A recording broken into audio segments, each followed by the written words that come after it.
Emma Yule is an investigative journalist for the Hackney Gazette. She recently ran a campaign investigating what she describes as the hidden homeless, those stuck in temporary accommodation for months, even years. People are aware that there are rough sleepers. They see them on the streets. That's quite a visual problem. But these huge numbers of families living in hostels, in B&B rooms for long periods of time, I think is quite a hidden problem. Emma wanted to see for herself the sort of conditions they were living in.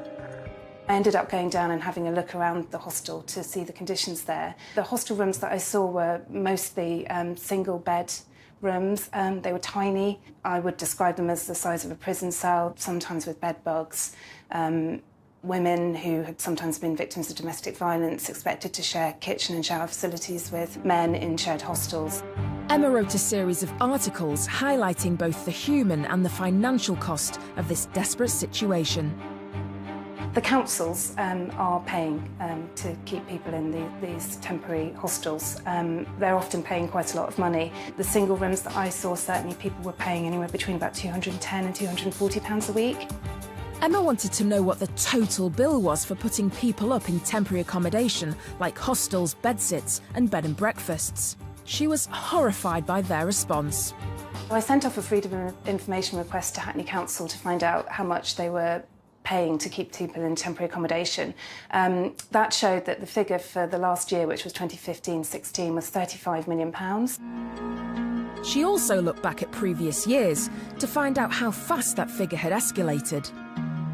It showed that there had been a huge increase. The figures 5 years before had been £9.5 million in keeping people in temporary accommodation. So there had been a huge surge in cost to the council, and of course when we researched the numbers, that also showed that there had been a huge increase in the number of families, households living in temporary accommodation. But, as Emma was to discover, the housing crisis isn't a new story. It's just becoming a bigger story with every year that passes. One of the things we found in our archive was this old front page, £2 million to keep the homeless homeless. This is from September the 30th, 1986, almost 30 years to the day that I was looking and researching our current campaign. This is exactly the same story 30 years before. The only difference is that the figures have changed and that today the figure is 35 million, whereas in 1986 it was £2 million. Even taking into account inflation, that's a huge rise.